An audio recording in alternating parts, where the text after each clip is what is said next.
재혼, 한 번 실패했으니 이제는 더 현명한 선택을 해야 하는데 현실은 그렇게 쉽지 않습니다. 사랑만 있으면 될 줄 알았던 청춘은 지나갔고 이제는 현실이 더 중요할 때입니다.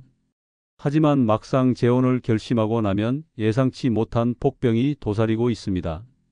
겉으로는 멀쩡해 보였던 사람이 함께 살다 보면 지옥의 문을 여는 열쇠가 될 수도 있습니다. 이 사람이라면 괜찮겠지? 라고 생각했던 순간이 최악의 선택이 되는 순간이 될 수도 있습니다. 노후를 불행으로 몰아넣는 최악의 재혼 상대 7가지 유형.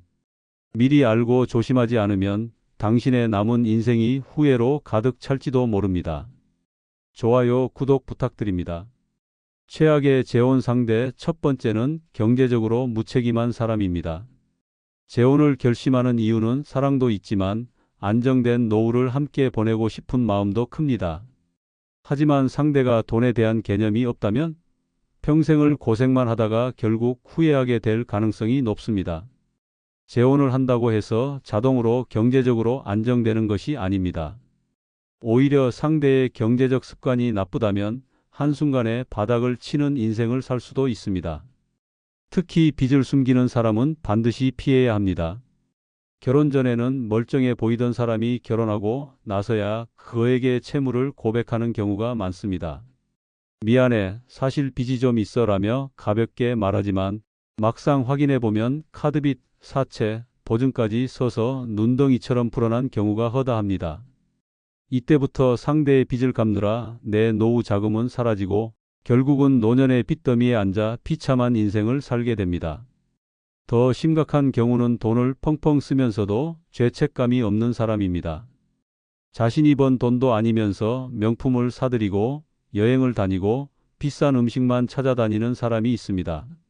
심지어 내가 이 정도는 써도 되잖아? 라며 당당하기까지 합니다.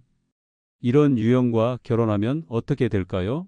처음에는 맞춰주다가 결국 통장이 바닥나고 쌓이는 건 후회뿐입니다.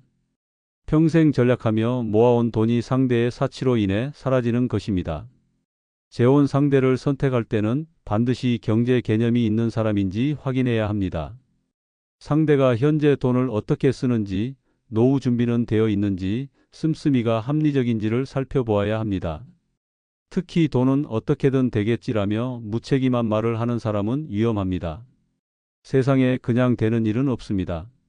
그런 말을 하는 사람과 함께하면 내 인생이 망가질 확률이 높습니다. 또한 돈에 대한 가치관이 극과 극인 사람과는 결혼을 피해야 합니다. 한쪽은 아끼고 저축하며 계획적으로 사는 성향인데 상대는 돈이 생기면 바로 써버리는 사람이라면 결국 충돌이 생길 수밖에 없습니다. 결혼 후 돈 문제로 다투는 일은 피곤함을 넘어 관계를 파괴하는 가장 큰 원인이 됩니다. 마지막으로 상대가 돈을 벌 생각이 없는지도 살펴봐야 합니다. 재혼 후 나에게 경제적으로 의존하려는 사람은 결국 짐이 될 뿐입니다. 처음에는 당신이 있어서 내가 너무 든든해라며 감동적인 말을 하지만 시간이 지나면 내가 돈을 못 버는 건 당신이 지원해주지 않아서야 라는 식으로 책임을 전가할 수도 있습니다. 최악의 재혼 상대 첫 번째는 사람은 좋지만 빈털터리인 사람입니다. 착하고 성격 좋고 나에게 잘해주는 사람이면 괜찮을 것 같지만 현실은 다릅니다. 좋은 성격만으로는 노후를 안정적으로 보낼 수 없습니다.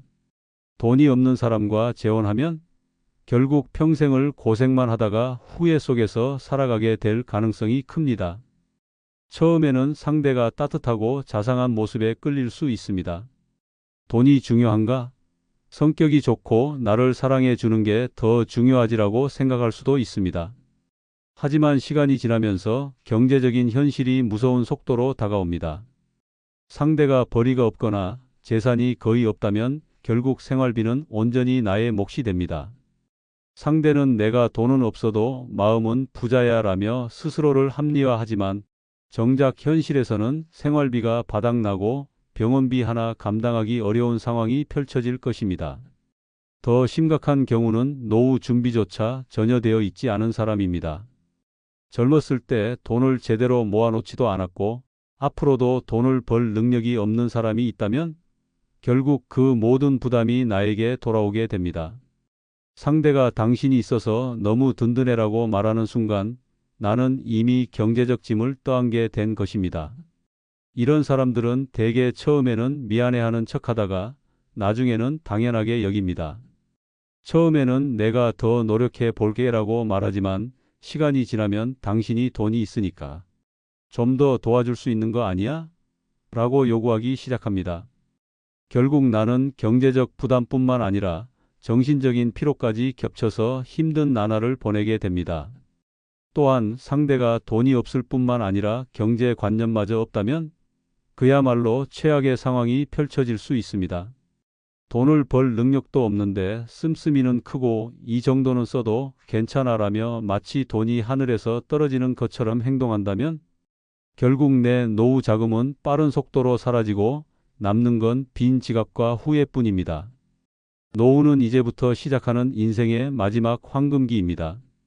이 시기에 경제적으로 무책임한 사람과 함께 한다면 남은 인생이 고생길로 변하는 것은 시간 문제입니다. 사람은 좋지만 빈털터리인 사람과 재혼하는 것은 결국 나를 희생시키는 선택이 될 수 있습니다. 재혼을 고려할 때는 단순히 성격만 볼 것이 아니라 현실적인 경제 상황까지 꼼꼼하게 따져봐야 합니다. 그렇지 않으면 내 남은 인생까지 흔들릴 수 있습니다. 최악의 재혼 상대 세 번째는 전 배우자와 엮여 있는 사람입니다. 이혼했다고 해서 모든 관계가 끝난 것이 아닙니다. 특히 상대가 전 배우자와 여전히 얽혀 있다면 이 재혼은 시작부터 끝까지 피곤한 싸움이 될 가능성이 큽니다. 단순한 연락 정도가 아니라 감정적으로나 경제적으로 여전히 연결되어 있는 사람이 가장 위험합니다. 가장 흔한 유형은 전 배우자와 감정적으로 정리가 안 된 사람입니다. 입으로는 이혼한 지 오래됐어. 이제 다 끝난 관계야라고 말하지만 정작 행동을 보면 전혀 그렇지 않습니다. 우연히 전 배우자의 이야기가 나왔을 때 미련이 가득 담긴 표정을 짓거나 그래도 그 사람한테 미안한 마음이 있어라며 변명하는 경우가 많습니다. 이런 사람과 결혼하면 어떻게 될까요? 재혼 후에도 전 배우자가 계속 두 사람 사이에 그림자로 남아있게 됩니다. 심지어 어떤 사람들은 전 배우자가 힘들어하면 도와줘야 한다는 이상한 책임감까지 느낍니다. 그래도 한때 부부였잖아. 내가 너무 매정하게 끊을 수는 없지라며 계속 연락을 하고 심지어 만나기까지 합니다. 이런 관계 속에서 나는 언제나 뒷전이 될 수밖에 없습니다. 더 심각한 문제는 경제적으로 전 배우자와 연결된 경우입니다. 예를 들어 상대가 전 배우자에게 생활비를 지원하고 있다면 이런 상황은 특히 자녀가 있는 경우 흔하게 발생합니다. 물론 자녀 양육비는 법적으로 책임이지만 문제는 그 범위를 넘어서는 경우입니다. 우리 애가 아직 힘드니까 집값을 좀 대줘야겠어.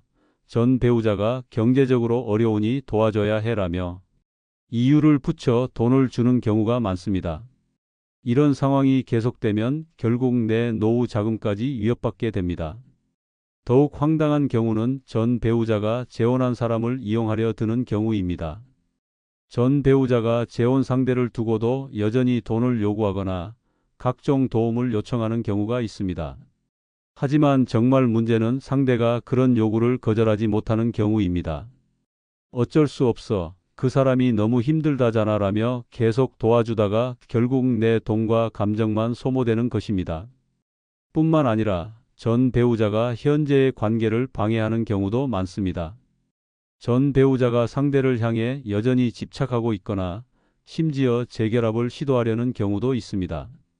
이럴 때 상대가 단호하게 선을 긋지 못하고 우유부단한 태도를 보인다면 결국 나는 전 배우자와 끝없는 신경전을 벌이며 지쳐갈 수밖에 없습니다. 재혼은 새로운 인생을 시작하는 것입니다. 그런데 상대가 전 배우자와의 관계를 제대로 정리하지 못하고 있다면 그 결혼은 평생을 후회하는 선택이 될 것입니다. 전 배우자와 감정적으로든 경제적으로든 끊어내지 못하는 사람과 재혼하면 결국 나는 늘 애매한 위치에 서게 되고 그 갈등 속에서 고통받을 가능성이 높습니다. 최악의 재혼 상대 네 번째는 자기중심적인 사람입니다. 노후의 재혼은 서로를 의지하고 이해하며 남은 생을 함께 행복하게 보내기 위한 선택이어야 합니다. 하지만 상대가 철저히 자기밖에 모르는 사람이라면 이 결혼은 시작부터 끝까지 고통과 희생의 연속이 될 가능성이 큽니다. 이런 사람들의 가장 큰 특징은 모든 것이 자기 위주로 돌아가야 한다는 것입니다. 처음에는 다정하고 배려심 있는 척하지만 시간이 지나면서 점점 본색이 드러납니다. 내 의견은 철저히 무시되고 상대의 필요와 요구만이 중요해집니다. 심지어 어떤 사람들은 나는 원래 이런 사람이야. 받아들이는 게 좋을 거야 라며 당연하다는 듯이 말합니다. 이런 관계 속에서 나는 언제나 뒷전으로 밀려나게 됩니다. 특히 상대가 내 희생을 당연하게 여긴다면 문제는 더욱 심각해집니다. 내가 나를 사랑한다면 이 정도는 해줘야지. 내가 좀 참으면 모든 게 편해질 텐데라며 나에게 일방적인 인내와 양보를 강요합니다. 이런 사람과 살다 보면 나의 의견과 감정은 점점 사라지고 결국 나는 상대의 편의를 위해 존재하는 그림자 같은 존재가 되어버립니다. 더욱 최악인 경우는 자신의 필요를 채우기 위해 상대를 이용하는 사람입니다. 내 감정과 상황은 안중에도 없이 오직 자기 욕구만 채우려 합니다. 예를 들어 상대가 나는 외로운 사람이니까 항상 내 곁에 있어야 해라며 내 생활 패턴과 인간관계를 모두 통제하려 한다면 점점 나는 나 자신을 잃고 상대의 인생에 맞춰 살아가는 꼭두각시가 될 수밖에 없습니다. 심지어 어떤 사람들은 내가 아프거나 힘들어도 관심조차 없습니다. 오히려 그 정도 가지고 유난 떨지 마. 나는 더 힘들어라며 나의 아픔조차 자기와 비교하며 무시합니다. 이런 사람과 함께 한다면 나의 건강과 행복은 철저히 외면당하고 오직 상대를 위한 희생만 남게 됩니다. 경제적인 부분에서도 자기중심적인 사람은 절대 함께하면 안 됩니다.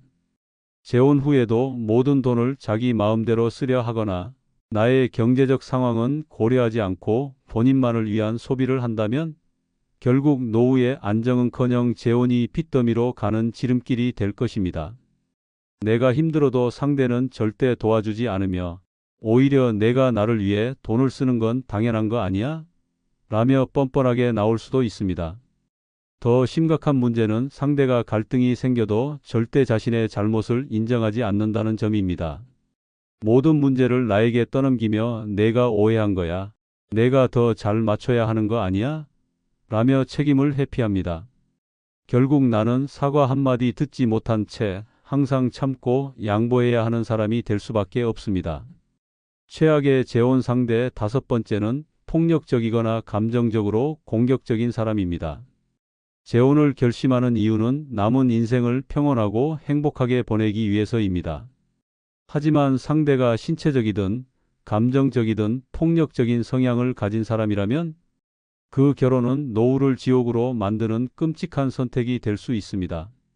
가장 눈에 띄는 유형은 신체적 폭력을 휘두르는 사람입니다. 손찌검을 하는 사람과는 단 1초도 고민할 필요가 없습니다. 화가 나서 그랬어. 내가 너무 예민했어 라며 변명을 하지만 이런 사람들은 한번 폭력을 쓰면 멈추지 않습니다. 시간이 지날수록 폭력의 강도는 점점 세지고 나중에는 작은 일에도 주먹부터 날아오는 상황이 될 수도 있습니다. 더 끔찍한 것은 그 폭력이 당연한 일이 되어버린다는 것입니다. 결국 나는 매일 두려움 속에서 살며 한순간의 실수로 맞아가며 인생을 마감하게 될 수도 있습니다. 하지만 신체적 폭력만큼이나 위험한 것이 감정적 폭력입니다. 소리 지르고 비난하고 무시하고 모욕하는 행위도 명백한 폭력입니다. 어떤 사람들은 직접 손을 대지는 않지만 말로 상대를 난도질합니다. 너 같은 사람이랑 왜 결혼했는지 모르겠다. 내가 뭘 안다고 떠드냐 같은 말로 상대를 깎아내립니다. 처음에는 화가 나서 한 말이라 생각하고 넘어가지만 이런 폭언이 계속 반복되면 결국 나는 자존감이 무너지고 내 존재 자체가 부정당하는 느낌을 받으며 살아가야 합니다. 특히 위험한 유형은 분노 조절이 안 되는 사람입니다. 사소한 일에도 벌컥 화를 내고 갑자기 소리를 지르거나 물건을 집어던지는 사람과 함께 살면 어떻게 될까요? 처음에는 나만 조심하면 된다고 생각할 수 있습니다. 하지만 언제, 어디서, 어떤 이유로 폭발할지 모르는 상대와 함께하는 삶은 지옥과도 같습니다. 상대의 눈치를 보며 하루하루를 불안 속에서 살아야 하고 결국 내 건강과 정신까지 피폐해질 것입니다. 더 최악의 경우는 주변 사람들에게는 좋은 사람인 척하는 유형입니다. 이런 사람들은 밖에서는 점잖고 매너 좋은 모습을 보이지만 집에만 오면 완전히 다른 사람이 됩니다. 남들에게는 상냥하고 친절하지만 나에게는 막말을 퍼붓고 화풀이를 합니다. 하지만 정작 주변 사람들에게 이야기하면 그 사람이 그런 사람일 리가 없는데 라며 믿어주지 않습니다. 결국 나는 누구에게도 하소연할 수 없고 혼자서 모든 고통을 감당해야 하는 상황에 처하게 됩니다. 경제적인 부분에서도 이런 사람들은 무책임합니다. 본인의 감정대로 돈을 쓰고 기분이 나쁘면 막대한 돈을 탕진하기도 합니다. 심지어 나에게 경제적 통제를 가하려는 경우도 많습니다. 내가 돈을 관리하면 안 돼. 내 돈도 결국 내 돈 아니야? 라며 내 재산까지 장악하려 든다면 결국 나는 돈도 자유도 빼앗긴 채 상대의 지배 아래에 놓이게 될 것입니다. 이런 관계에서 벗어나려면 초반부터 상대의 성향을 냉정하게 파악해야 합니다. 연애할 때는 잘 보이려고 감정을 억누르는 경우가 많지만 작은 갈등 상황에서 보이는 반응이 그 사람의 진짜 모습입니다. 감정적으로 폭발하는 모습이 보인다면 단호하게 결혼을 피해야 합니다. 재혼은 편안하고 행복한 삶을 위한 선택이어야 합니다. 하지만 상대가 폭력적이거나 감정적으로 공격적인 사람이라면 그 결혼은 매일이 고통과 불안의 연속이 될 것입니다. 결국 남은 인생을 후회와 눈물로 채우지 않으려면 폭력적인 성향이 있는 사람과의 재혼은 절대 피해야 합니다. 최악의 재혼 상대 6번째는 거짓말을 밥 먹듯이 하는 사람입니다. 결혼 생활에서 가장 중요한 것은 신뢰입니다. 하지만 상대가 거짓말을 쉽게 하고 자신의 말과 행동에 일관성이 없다면 그 관계는 불신과 배신감으로 가득 찬 지옥 같은 결혼 생활이 될 것입니다. 이런 사람들은 처음에는 굉장히 매력적으로 보일 수 있습니다. 다정하고 자상하며 말을 예쁘게 합니다. 하지만 시간이 지나면 말과 행동이 맞지 않는 모습이 하나둘 보이기 시작합니다. 어제 집에 있었다더니 알고 보니 외출을 했고 이건 처음 있는 일이라더니 나중에 보면 습관적으로 같은 거짓말을 해왔던 것입니다. 처음에는 설마 싶어 넘어가지만 이런 거짓말이 계속되면 결국 신뢰는 바닥나고 맙니다. 더 위험한 유형은 자신의 거짓말을 끝까지 합리화하는 사람입니다. 너한테 말 안 한 건 상처 줄까봐 그런 거야. 그건 거짓말이 아니라 그냥 과장한 거야 라며 어떻게든 자신의 행동을 정당화합니다. 심지어 내가 거짓말을 지적하면 화를 내거나 나를 의심 많은 사람으로 몰아가기도 합니다. 이런 사람과 함께하면 결국 내가 정신적으로 피폐해지고 도대체 무엇이 진실이고 거짓인지조차 헷갈리는 상황에 빠질 수 있습니다. 더 최악은 돈과 관련된 거짓말을 하는 경우입니다. 빚이 없다고 했는데 알고 보니 카드빚이 수천만 원, 생활비를 모아둔다더니 전부 써버리고 돈이 어디 갔는지 모르겠다는 식입니다. 이런 사람과 함께하면 어떻게 될까요? 내 노후 자금이 서서히 사라지고 결국 재정적으로 파탄에 이르게 됩니다. 특히 바람을 피우는 사람들은 거짓말의 대가입니다.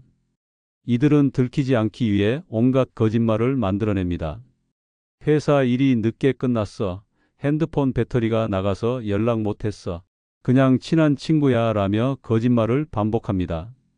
하지만 결국 진실은 언젠가 드러나게 됩니다. 그리고 그때쯤이면 이미 나는 헤어나오기 힘든 상처를 입고 있을 가능성이 큽니다. 이런 사람들은 시간이 지나도 절대 변하지 않습니다. 한 번 거짓말을 하는 사람은 평생 거짓말을 합니다. 처음에는 사소한 거짓말이었지만 점점 더 큰 거짓말을 하게 되고 결국 모든 것이 거짓으로 얼룩진 관계가 되어버립니다. 최악의 재혼 상대 7번째는 자식 문제에서 자유롭지 못한 사람입니다. 재혼을 하면 두 사람만의 관계로 끝나는 것이 아닙니다. 각자의 자식이 얽혀 있다면 이 문제가 가장 큰 걸림돌이 될 수 있습니다. 특히 상대가 자식과의 관계에서 벗어나지 못하고 지나치게 휘둘리는 사람이라면 그 재혼은 지옥으로 가는 티켓이 될 가능성이 높습니다. 재혼 후 가장 흔히 겪는 문제 중 하나가 자식이 부모의 재혼을 반대하며 끊임없이 간섭하는 상황입니다. 특히 상대의 자녀가 부모의 재혼을 탐탁지 않게 여기고 노골적으로 방해하는 경우가 많습니다. 처음에는 예의 바르게 대해주더라도 시간이 지나면서 우리 부모 돈 뺏으려는 거 아니야? 라는 의심을 품고 모든 일에 개입하기 시작합니다. 더 심각한 경우는 재혼 후에도 상대가 자식을 최우선으로 두는 상황입니다. 부부로서 함께해야 할 시간도 부족한데 모든 결정이 자식 위주로 흘러간다면 어떻게 될까요? 우리 애가 싫어하니까 우리 여행은 미루자. 우리 애가 힘들어하니까 내가 좀 참아라라는 식으로 끊임없이 양보를 강요받는다면 그 결혼 생활이 행복할 리 없습니다. 재혼을 했지만 결국 자식이 1순위, 나는 언제나 뒷전이 되는 서러운 인생을 살게 되는 것입니다. 특히 경제적인 부분에서 자식과의 문제가 발생하는 경우도 흔합니다.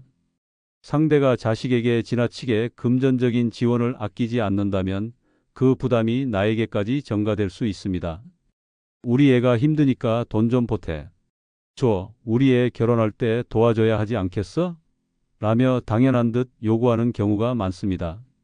처음에는 이해하고 돕다가도 결국 상대의 자식이 끝도 없이 돈을 요구한다면 결국 내 노후 자금은 바닥나고 정작 나를 위한 돈은 남아있지 않게 됩니다. 더욱 위험한 경우는 상대가 자식의 모든 문제를 나에게 떠넘기는 것입니다. 우리 애가 마음의 문을 열지 않으니 내가 노력해봐. 우리 애가 널 어려워하니까 내가 먼저 다가가야 해라며 계속 희생을 요구한다면 결국 나는 온갖 노력을 다 하고도 인정받지 못하는 신세가 됩니다.